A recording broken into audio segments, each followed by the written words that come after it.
Hey y'all, this is Blazing Diamond Rose. Um, and the title of this video is gonna be called Noontide. I'm gonna get into that in a minute. I'm gonna read from Psalm 91. Basically, it's about. I'm gonna give a brief update about what I've been going through for the past 30 or so days over the month. Um, I did different type of uh, challenges. I don't want to just say attacks. Challenges I've experienced during my ongoing fiery trials and tribulations and journey of trying to heal and get better discipline in my responses to these spiritual attacks, these spiritual challenges, these spiritual obstacles. Because they're constantly trying to overlap and manifest into the physical world. Where before I may not had so much anxiety, now I have anxiety or slight phobias. Where I was cool and calm, now it's just like I'm over anxious and overthinking this or that to an extent. Because now that I've become trying to become uh, more confident, right, and helpful, and trying to share my experiences and trying to encourage people from the word, not just tell people your problems, but trying to offer the word, because God is over all these things. He's sovereign over all these things. Nothing that these things are being thrown at us are outside of God's knowledge, God's sovereignty, God's book. He has the playbook on all these things. Not that he does them, but he's the one that allows them to an extent, because he knows their true power. He knows truly what these enemy forces hold and can hold and have to let go and release, right? So knowing that should, again, help us have perspective if we're in faith, if we're believers, as I continue to seek to be and seek to encourage my children or my family members and the community of God in general. I'm not ideal. I'm not some poster person. I'm not some poster woman. I'm definitely not with it. Oh, my mind is like hell. It's a verse in there. My mind is like hell, it seems like. But yet not exactly, because I do have a filter. I do have a conscience. I do grieve. I am not numb as I would like to be of many things. I'm definitely not. But I care, right? And God won't let me not care. These things are allowed to mess with me to an extent, so I cannot not care. Right? I can't just go numb and just go zone out and be like, ooh, whatever.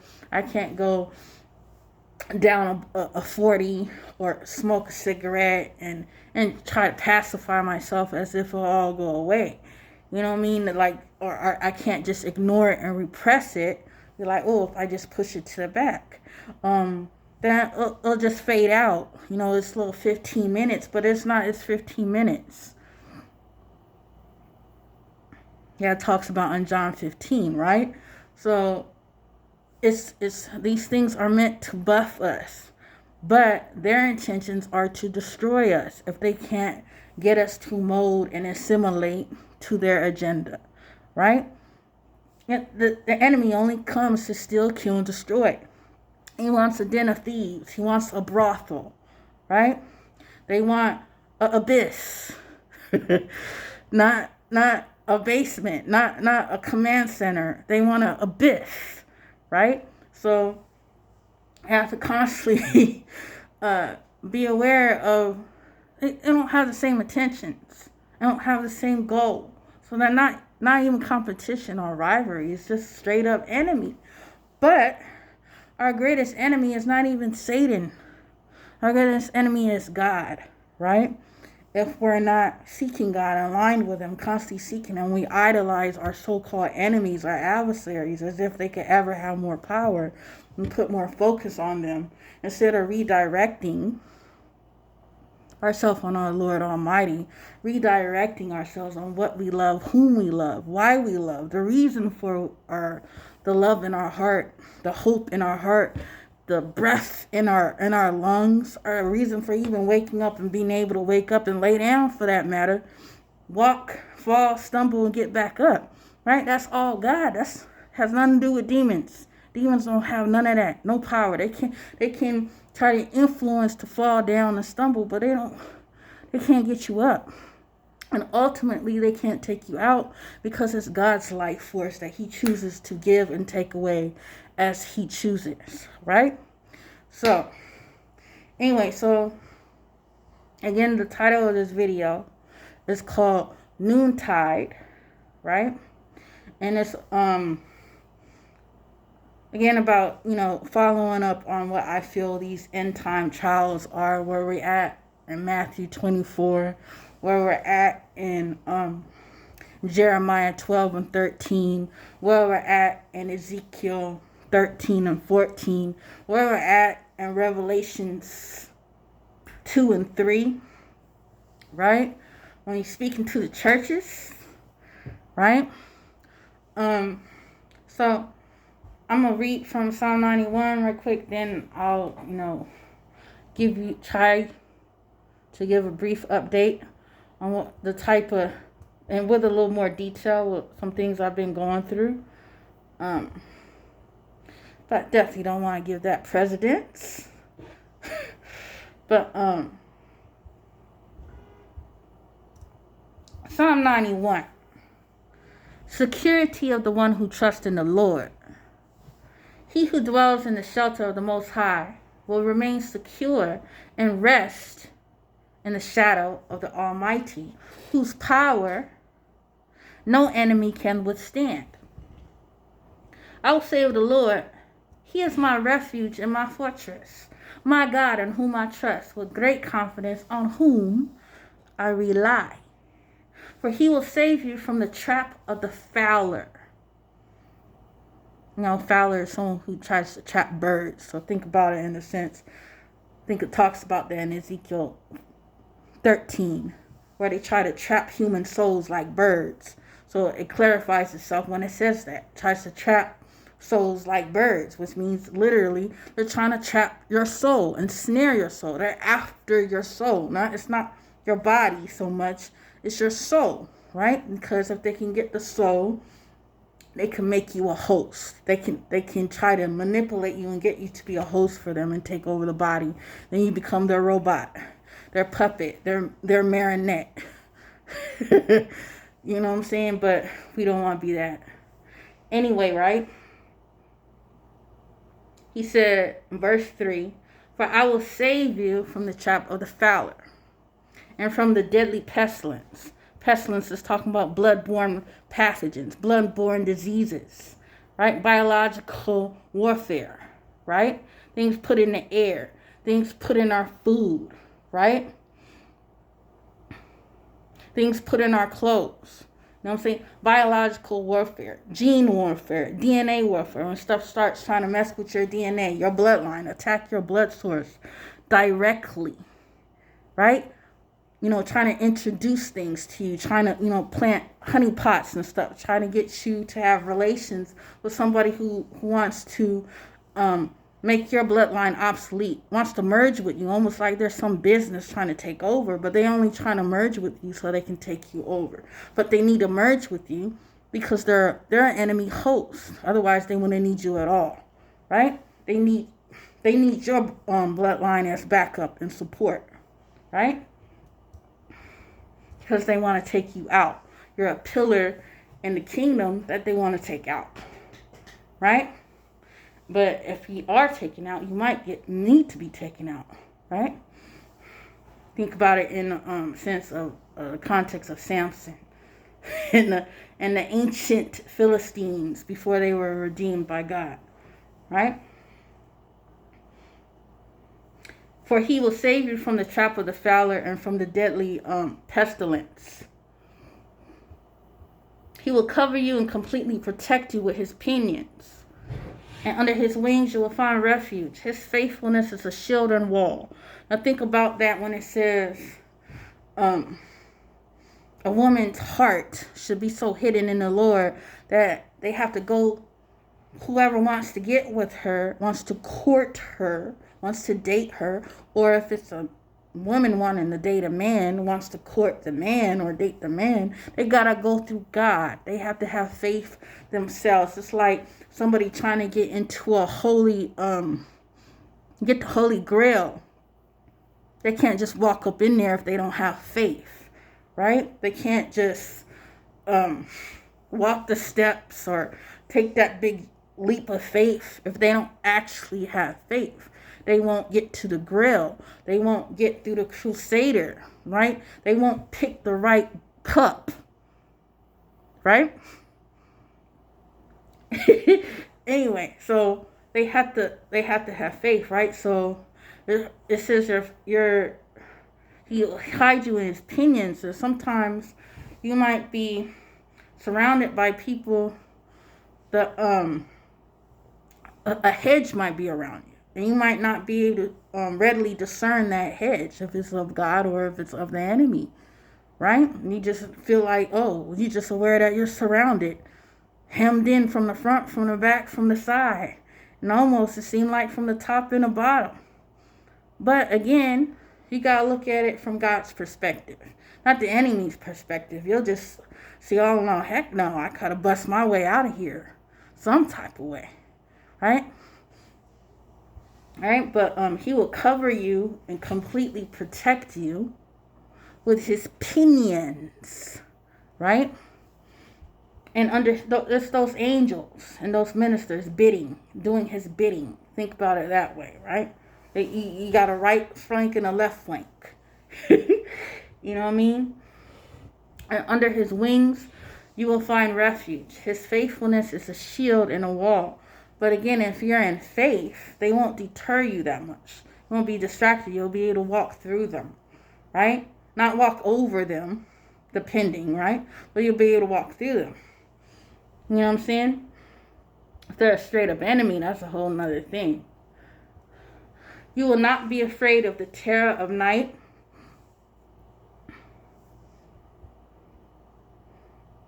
nor of the arrow that flies by day. So again, when we're going through these trials, we need to meditate on this word. We'll meditate on this specific psalm, right? We need to meditate on this specific psalm while we're going through these so-called, well, they're not so-called because I know it's true, but it's still not more relevant than prayer. It's not more relevant than Proverbs. It's not more relevant than Jesus. What he has done in that, he's supposed to be in us. We're supposed to be able to recognize him in us. We forget that, we'll be lost, right? So while we going through these fiery trials, right, thrown in the fire, it almost seem like we don't know what's going on. Meditate on these words, right? That arrows are going to come our way, right? Arrows are going to be thrown. We're in the battlefield. We're in the midst of the fire. We're in the oven. You know what I'm saying? Well, however the heck you want to look at it, we're in the midst of it. We're in the midst of warfare, right?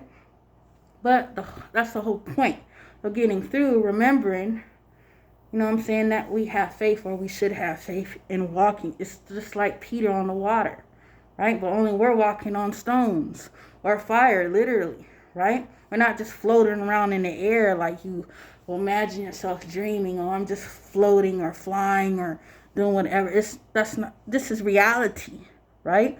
It's a vent, right? So we're still walking through the fire, and then all these things are trying our best because we're already on the edge, trying to push us this way or that way. But where is our heart, right? It says, there's a verse in the Bible, Proverbs 27, I think it's verse 3 or 4 or 5. Anyway, as a man thinketh, so he is, but his heart is not with him. So it makes again, no matter what these anxieties try to pile up within us, right?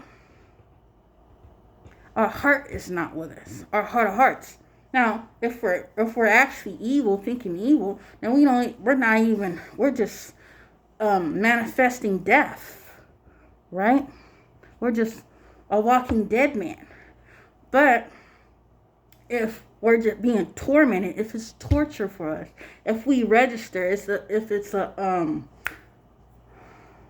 what's that junk called, cognitive dissonance or whatever, you recognize there's two opposing forces in there, or maybe more than one opposing force or whatever messing with you, whatever. If you're able to discern that and recognize that, then you know that your heart's not with that, right? Because only one thing is going to be able to rule you and direct you. Otherwise, you'll become dysfunctional and you won't be able to do nothing, right? But if you're moving, you're directing yourself. You're being led, right? And you're trying to hone into God's spirit. So your heart is with God. It says set our heart on the heavens. Set our heart with Jesus. Wherever our heart was, that's our true identity. That's what we hone into, our identity in these trials. And that's what we need to think of when we meditate on this word, so that we're aware of the obstacles, the opposition, but we keep pushing, right? We just keep pushing. We stumble, get up, keep pushing. We need to take a break and rest for a minute. Okay, get up, keep pushing. You know what I'm saying? Not pushing some button, pushing yourself, right? Anyway, because the button that actually trying to push, right, is your generation, your generational line, your navel, your family line, your blood, your babies. You know what I'm saying? Your children, your grandchildren, your great-grandchildren. They're trying to push that envelope. I'm going to get into that in a minute, though, right? Anyway, you will not be afraid of the terror of night. I'll be hit with all kind of skits, right? But nor of the arrow that flies by day, nor of the pestilence that stalks in darkness, right? Nor of the destruction, the sudden death that lays waste at noon. Now I want to stop right there for a moment, right? Pestilence, it talks about that in I believe it's Ezekiel 14, where it's talking about basically a bloodborne pathogen. Talking about if God releases pestilence on it, it'll be kind of like a bloodborne pathogen. So what I was talking about before in one of my prior videos, the blood that was meant to save us, right? If we continue to try to trample it and reject it with an unrepentant heart, with unforgiveness, right? Keep trying to go against God and act like the Pharisees, trying to challenge God, or trying to not trying to intercede for our loved ones, for our children, for our grandchildren, for our family members, or community members, right? It's like trampling the blood. So the blood that was meant to save us, that we try to throw on as a badge, right? Or throw on as a guard that's supposed to guard our bodies and prevent us from dying, it will become like an enemy to us. It'll become like an enemy to us. It's like what I was talking about before. If you ever had a blood transfusion, or sought a blood transfusion, or an organ, and you received an organ from somebody else, and then you disregarded that organ, that your body couldn't appreciate, take it, then the blood eventually rejects your body, or the organ rejects you, and then it's like that organ all of a sudden becomes like a natural born killer. It was like it won't mesh. It won't be able to combine with you, right? It won't be compatible with you. So you'll have to take it out and try to hope that you can find some other blood or some other organ that'll be compatible with yours, right? And that in these last days, there's no other blood, there's no other spirit, there's no other life or sacrifice that can replace or match Jesus. None whatsoever. And if you're in faith, you'll come to recognize that. You'll receive those revelations. You'll be able to, it'll dawn on you in your own life if you continue seeking them. If you're not caught up in lust and greed and just blindsided and just honing in on your feed, not looking for nothing, just letting things come to you, Not filtering anything, just letting things come to you, right? Not rejecting anything, right? 1,000 may fall at your side and 10,000 at your right hand, but danger will not come near you, right? You will only be a spectator as you look on with your eyes and witness the divine repayment of the wicked, as you watch safely from the shelter of the Most High, because you have made the Lord, who is my refuge, even the Most High, your dwelling place. No evil will befall you, nor will any plague come near your tent, for he will command his angels in regard to you to protect and defend and guard you in all your ways of obedience and service. They will lift you up in their hands so that you don't even strike your foot against a stone.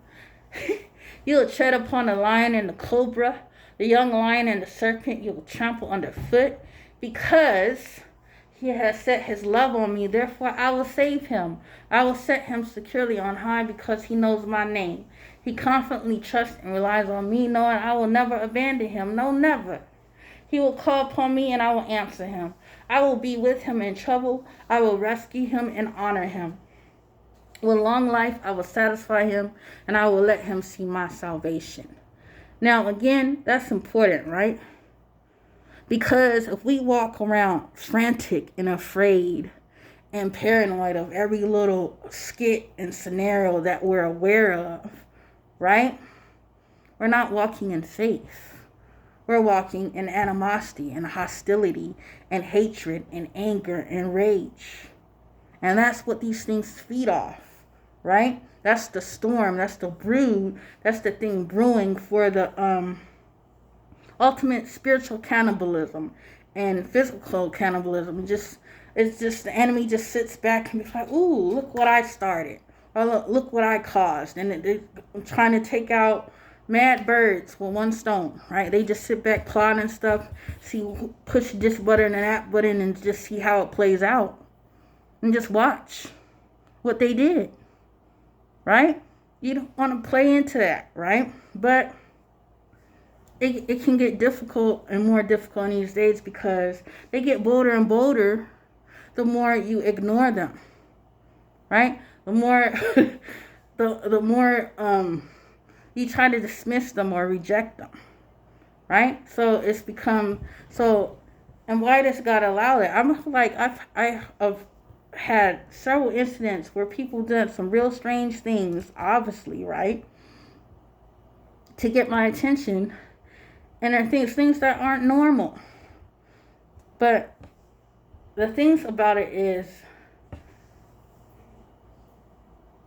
why would God allow certain these things? I'm gonna go over them in a minute, but for us to remember to humble ourselves before God. It's not about cowering to people. It's about directing our love and our humility to God, right? Praying for God and trying to give grace, because you know how much were his apostles attacked. You know, their life was threatened everywhere they turned, but yet they were able to maintain a character that people could recognize. Ooh, those people were with Jesus. It says that there's a verse in Acts where I had some Pharisees coming at Peter and John, right? Or they was trying to preach the word to him, right? And then as they was listening to them, right? And observing them, not just what they were saying, but how they were acting, right? They had to step back for a moment, because they were, it said in the word, they were able to recognize that they have been with Jesus. When people see you, when people are around you, are they able to recognize that you've had and are having ongoing encounters with Jesus? Right? If you seem just like them, or on the verge of being like them, or just somewhere in between, yeah, that makes them feel like they have more license to mess with you. They're just messing with somebody who's in denial. That's what it seems like. So that's kind of like what I'm struggling with right now, because I have a really bad temper. And before I used to be afraid, but it's like now these things that when they mess with my family, I feel like I have a right to be angry. I have a right to have a Jonah mind state for a moment or so until I get checked by God by reading his word and humbled, or I see a little baby and I feel bad, get mad. and I have to step back and just like, it's not only you, you know what I'm saying? There's people going through real stuff. I had to remind myself there's people going through real stuff, worse stuff, you know what I'm saying? So it's like they're looking for to see that encounter with Jesus. Now, it's not simple because they'll do their best to provoke you and call you out in different situations, especially if they're so-called aware of our whole life story and watching our everything. You know what I'm saying? They got all type of hoopla and nonfiction on us. You know what I'm saying? So it's just like they may feel like they can just toy with us or whatever, right? They feel like they just have license to mess with us. So it's not exactly like messing with Jesus, right? So, you know, it's like testing a parolee. Like, let me mess with that parolee over there. That seemed like parolee. They supposedly recovered or redeemed. Let me mess with them. See how much they've changed, how different they are. You know what I'm saying? Some people just have that mind state that they're in that position to do that, right? But it's good in a sense. And then they got some who really just sick.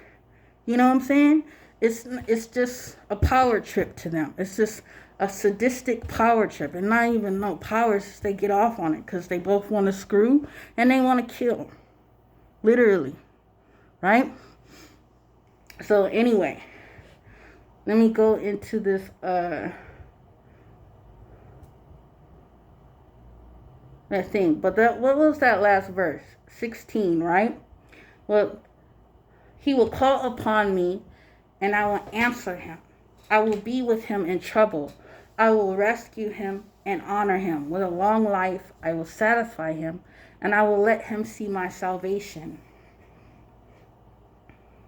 So this is something that I'm going to try my best to work on with prayer, meditating on this particular psalm again as I pray, as I'm supposed to be trying to pray on weekly, so I can feel like be reminded why I'm not just encountered by Jesus in his word, right?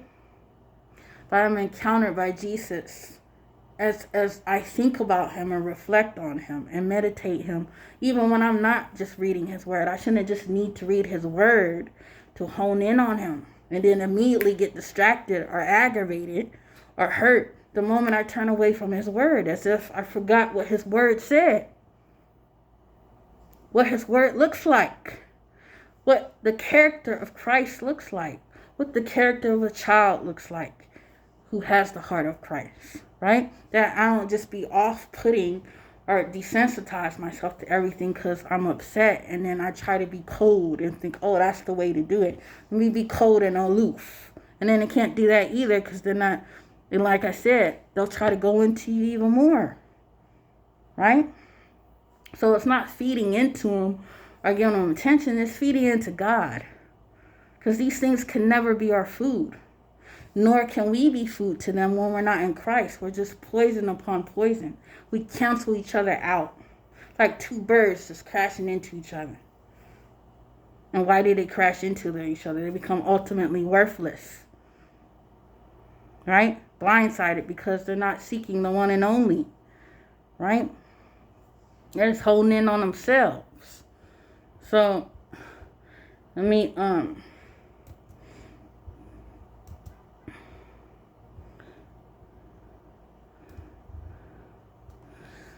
okay. Again, that's how this video is called, Noontide. I don't want to try to cut it short. How about here in the next 5 minutes or so? But I wanted to really go over these things that I've been going through in the past month.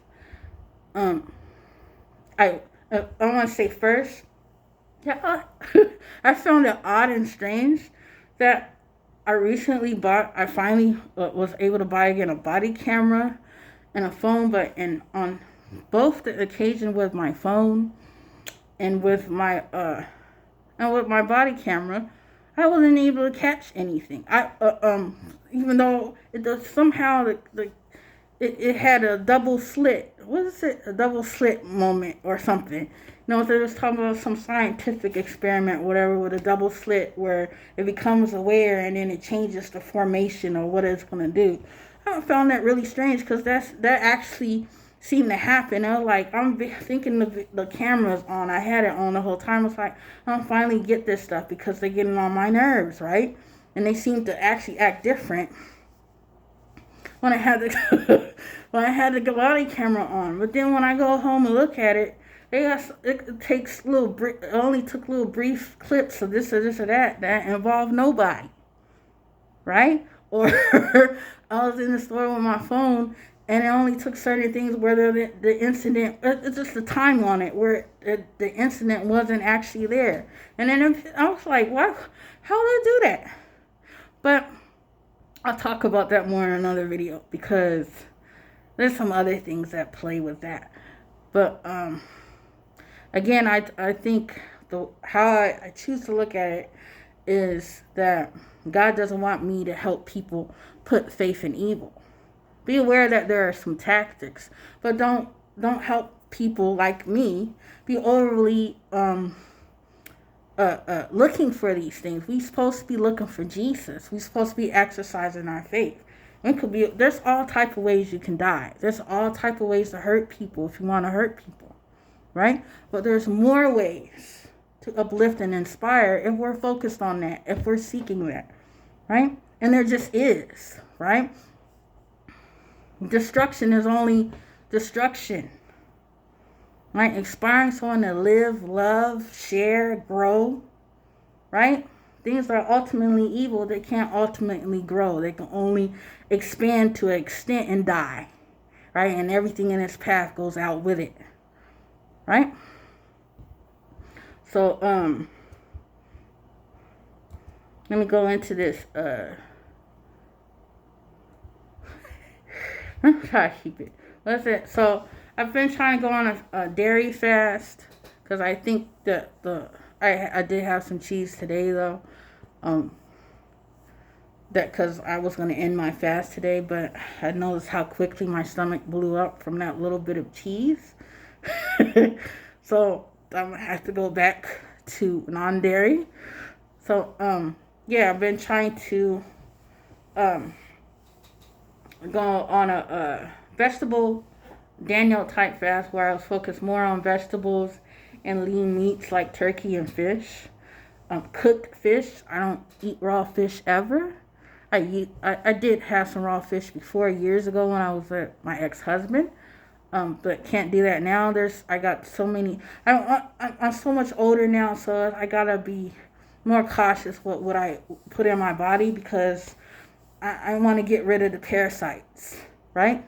Whatever little tapes are in there, I want them to die and shrink down. You know what I'm saying? Or poop them out or whatever. I don't want them to multiply and just bust out of me or whatever, right? So, yeah, so I was on a fast for a little bit, and I'm going to go back to I'm going to go back to the part where I was avoiding dairy products, because it just seems like I just can't do that. I only do the vegetable products when it comes to, like, milk substitutes, right? I had a visit with my youngest daughter. Oh my, it was ridiculous how much spiritual attacks I had during that week. And the week prior, I'm constantly having spiritual attacks with my kids, especially during the time I was trying to share with her how all these foreign things messing with me while I'm trying to spend time with her, enjoy time, putting me on edge. And but we got through it. We prayed. We tried to have a good time. But I mean, guard your children the best you can. If you can be better than that, constantly be better than that with me, be better than that in prayer and building them up in the word, building them up by how you try to exercise and share your faith, because that is what these things want to, like I said before, want to tear in the most. Our generation, they want stop our generation from resurrecting in faith. They want to stop our generation from resurrecting in faith, from our ancestors that we're going to meet with Jesus, from resurrecting in faith, right? They're trying to shake up everything that they can from heaven. Whatever can be shaken, they want to shake and down and destroy. Ones that have already been redeemed is the ultimate bid. Ones who have already been redeemed and saved are the ultimate bid. And the newborns are the ultimate bid, right? That they can't have, right? So do your best to continue to pray on that, right? Because that's I know that's my most vicious attacks that I receive, right? It's attacks with my family, particularly my children. Nobody more than my children, but it just discerns and points out and makes them stand out even more how important, how vital they are to God, along with everybody else's child, right? Who has faith, or just who's alive for that matter. Their children are equally important, but I'm just talking about my situation, right?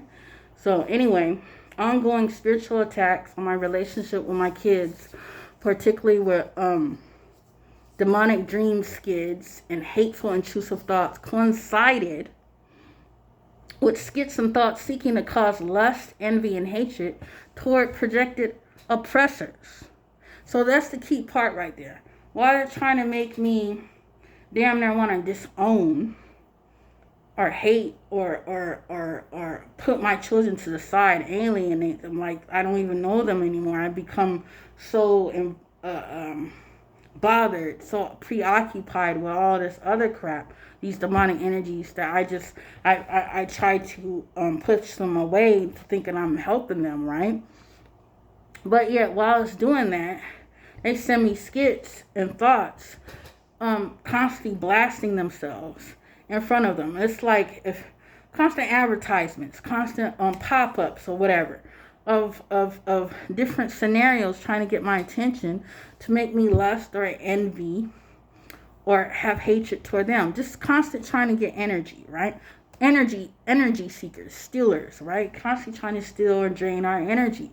So, you know, it's kind of like if that plantation, in a sense, mentality where you have hostility and hatred toward your fellow slaves. I don't see myself as a slave, but toward the people you're working with, right? But the so-called oppressor or master, they want you to love and give the utmost respect to.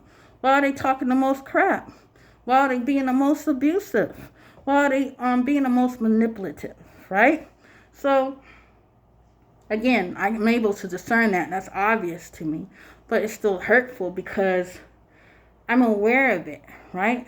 And again, that's the best part as well. Because I'm aware of it, I can grieve and know to direct myself and pray about it. But it's still my head. So, you know, it pisses me off, right?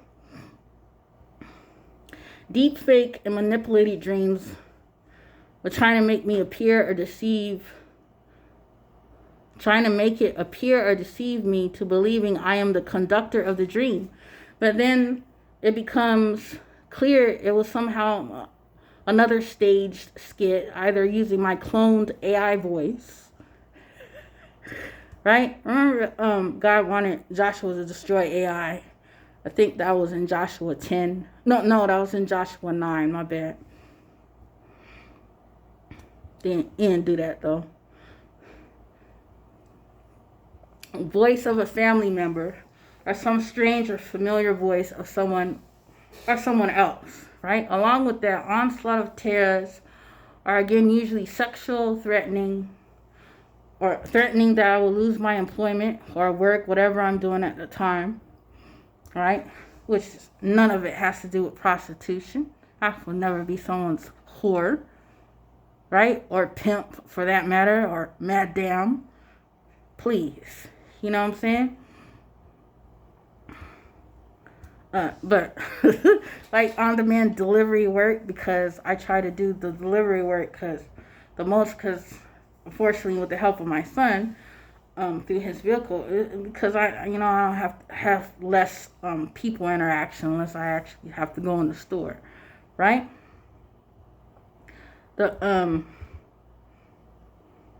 Along with that, the onslaught of terrors are again usually sexual, threatening I will lose my employment or my ability to work, lose my transportation, my car or my bike, which is actually my son's car or my bike, some type of way. Lose my leg or something happen with my child or my daughters. If it happened with my son or daughters or something, something constantly, right?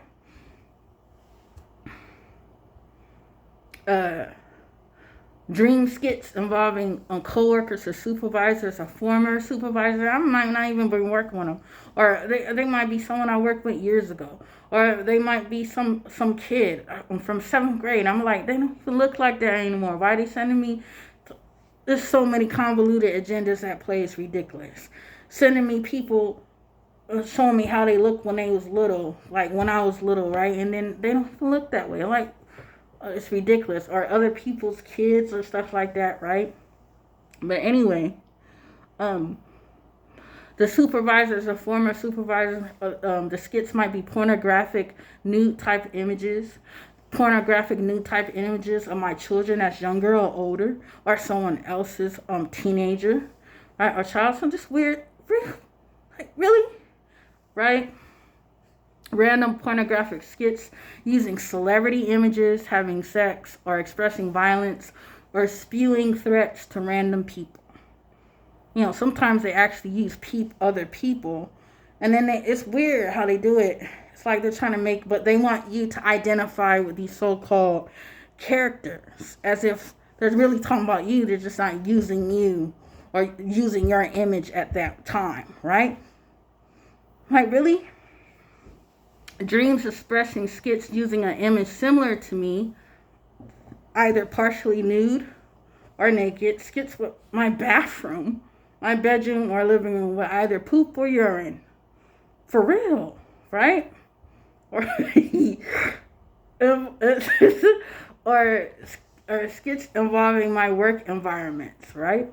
And I don't like to make me feel like, oh yeah, they watch my every move. I mean, the exact setup of how some might be set up. The workstation, desk, table, floor, whatever. I'm like, really? Right? That they're constantly in my eyeballs with their remotes, right? I'm like, okay, but yet they don't see Jesus, right? Not trying to see Jesus, not trying to inspire Jesus, but that's my job to do, right? Stalking me in stores.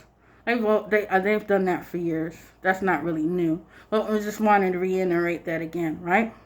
Stalking in stores, blocking walkways, rushing into my path, not looking, whether while shopping or in their cars, tailgating me. Now those things are new, right? I don't recall that before. Before it was just messing with me while I was in the store, right? Not like literally parking right next to me down there to where I can't even open the door without my door down there hitting their door. So I either gotta move or go out the other side. You know what I'm saying? I'm like, who does that? And it's not like there's no parking spots. And there'll be mad other parking spots, but somehow there gotta be one big old truck or one little car or some other type of park right next to me, right? I mean, real right next to me or right behind me, right? Some weird crap or right in front of me. And I'm like, really? And they could be just sitting in a car. They might not even be doing. They may not even have left their car. I'm like, because they want the attention, right? They want you to know. I'm like, I don't gotta pay attention to you. You just better not do nothing dumb to me, god dang it. And I need to make sure I don't do nothing dumb to them, thinking I have license to do it just because I see them. Again, that's the bait, right? Where was that at? Trying to bait or trigger me with abrupt, announced words or loud conversations with sketchy content. Standing to the side or directly behind me, unnecessarily, leering at me. I mean, like, really? The other day, I was so mad. I don't understand how did that not show up on my camera. Right? That was a perfect time.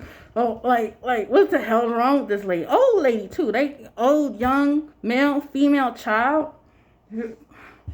So, them demons be floating. right? But again, they're not all demons. Some of them are just some really good stoke agents. I really hate that because I don't have time to discern that. I just gotta do what I need to do, right? Crowding aisles, random disconnection. Now, this is the part that has nothing to do with people. Well, it doesn't seem to have to do with people directly, right? Random disconnection of my phones, internet, both while on delivery work and at home. Oh, like at home, really? I got separate internet at home. Well, how is on the phone just disconnect and may not want to just weird interruptions, or while I'm watching TV, weird interruptions or commercials or advertisements. Like, what the heck, right? Strange cars coincidentally racing or driving by right when I step out to my car, or very shortly after, almost every time. Now, after 3 times, it's not a coincidence, right? Just one car, and it's not a busy street. It's not like a bunch of cars. Or some random man or woman with suspect blue, suspect green, suspect red or black or gray. Those seems to be their favorite colors, for their own reasoning and conditioning that they try to condition me with in my head. You know what I'm saying? I just happen to be strolling by alone or with their dog, right? Weird formations of ravens or crows, often on my street, or 2 to 3 big ones flying closely by or very near above, or cawing, make a noise, whatever, loudly from some tree or some person's roof. Never any issues with dogs or cats, though. But, I notice everything. If I'm supposedly asleep somewhere, I'm going to start noticing this stuff, right? So I wanted to make sure that I'm not just imagining or just noticing it because I become aware of it. And I wanted to see if I'm some in Matrix realm. But again, it's not a Matrix realm. Exactly. It's just what it's always been. If we're targets, we're in a Venn, right? We're in Jesus. We're in a Venn. So as long as we know we're in a Venn, we're not some outside ring. We're in a Venn. You know what I'm saying? We're in a Venn. Then we're never outside of Jesus. It's that what is our attention on? What is our focus on? When you see them ripples, who's ripped in there with you? Who's yoked in there with you? Who are you yoked to? Are you yoked to the world? Are you yoked to Satan? Are you yoked to these fears and phobias? Right? Or is there a schism? Is there a disconnect? Right? There should be. Right? If we're in faith, if we're in with God. So let me tie this up real quick. And I said I already reflected on Psalm 91 again. It is vital, it's crucial, it's essential that we seek the Lord as our most vital need, right? And we meditate on His Word. And I would suggest particularly that Psalm, because if we're in faith, we're going to hone in on faith. It's not tunnel vision where you just see the light and want to die. You know what I'm saying? It's just like, dang, I can walk with confidence, not walk with hostility. I can walk with joy and not walk angry, like I just waiting for someone to come at me. Just got to be ready to fight, right? Because you're not going to be able to run from them, right? Unless you can fly. We're awake, so you got to be ready to fight or walk off. But if you have a completely different mindset, be like, man, I'm not going to feed into this, right? Feed into the Lord. Right? You'll be able to walk through it. You'll be able to walk on them cobras and them tigers. Well, no, not tigers. It didn't say tigers. It said lions, right? Walk over them lions, right? Now, the thing about it again is,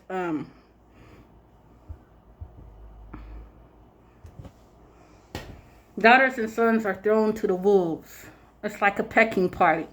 Quantum entanglement. How many birds? How many Easter eggs? How many redeemed? How many lights can they put out? Right? They want the bride, the bridge, the brigade, the church. They want the body of Christ. But they'll never have the head. Right? And Jesus ain't going to give up his body. Think about that. You can't have his head. You damn sure can't have his body. Right? Jeremiah 12:13, right? Agenda. Satanic forces are ruthlessly working to influence Israel, the church, the bride, you and your families to curse and cancel your bloodlines through conceit, through ignorance, through self-righteousness, through idolatrous caste systems, right? Through malice, through stupidity, through heartache, through unforgiveness and unrepentance. Ultimately, the scheme is to void the salvation established by the one and only Messiah, Christ Jesus, right? Demonic forces are influencing the nations, gathering the footmen at Armageddon, Megiddo. In the Ven, we are in the Ven. Our spiritual warfare is the Ven, right? The ghetto. We're supposedly in the slum. We're supposed to be sleeping in a slum. What's the slum? It's the ghetto. Or that might be an insult to hood people, but it's a type of ghetto. You know what I mean, right? And what we're called to do, get up. Right? Raise our people up. He'll lift us up from the ash heap. Right? Lift us up from the ashes. He lifts the poor from the ash heap and lifts them to priestly places. Right? Revelation 16:16, Jeremiah 5:3-9. All that is about spiritual adultery. Right? The enemy is the satanic forces are trying to get us caught up in spiritual adultery. Now, it specifies spiritual adultery in Jeremiah 5:3-9 and Revelations, right? With these demonic seances and dream invasions, and sorcery and witchcraft and voodoo, whatever they're trying to do to make you feel like they just can do so much. They poking some scarecrow. There's over somewhere poking some scarecrow, and then you somehow just chime in with it, thinking, oh, however they poke their damn scarecrow, they've been attacking you somehow, right? Or they coming at you in dreams, and they may not even use your image, but they may be talking crap, smacking the crap out of somebody, or doing somebody, or killing somebody, and somehow you assign yourself to that character. Oh, like that must be supposed to be me. Like, really? No, that opens yourself up. They didn't trick you and deceived you to open yourself up to think of yourself as something else, opening more breaches up for the enemy. Why would you put faith into that? And they play into that more, the more they bombard you. All right, because they're not going to just bombard you at night. They're going to bombard you every opportunity they have. So again, you have to exercise your faith and meditate on the word. There's this movie called The Tourist, right? It's not a good example, but it was this movie with these two Geminis, right? Gemini characters. They had like these double lives, right? Double life characters. One was an agent. She was pretending to be someone's wife. They had a relationship or whatever, but she was undercover. And the other dude was supposed to, I guess he was supposed to have been a criminal or whatever. And then he faded out, and then she was trying to track him. He put on someone else's face or whatever, and she had to try to be able to identify him, and she couldn't identify him at the first, right? She didn't even know it was him, and some people were trying to kill her and trying to use her to kill him, and they was trying to flush him out. So they were using her as bait, basically, right? And it seemed like he wasn't gonna never show up, right? But at the end, he did, right? And she didn't recognize that it was with the dude who was with her the whole time, right? Anyway, like I said, it's not a good example, but my point of mentioning that is we don't have time for that. We don't have time to be trying to feed into delusions, actual delusions, and be like, who's who and who and who? What will you exchange for your soul, right? What does it profit a man to gain the world and lose his own soul? Not take on somebody else's. Not take on someone else's body. You don't have time for those musical chairs type wannabe scenarios. Those are all deceptions, lies, games, delusions to keep you in a slavery plantation mind state, cycling and cycling and cycling. Right? We have to break out of that. And regardless whether we want to break out of it or not, God's going to break that. He's going to snap us out of that. Right? And that's what time it is. That's what time we're getting close and ever closer to at this noontide. And so I hope you truly are ready as I want to be, as I want my children and my family to be. God bless.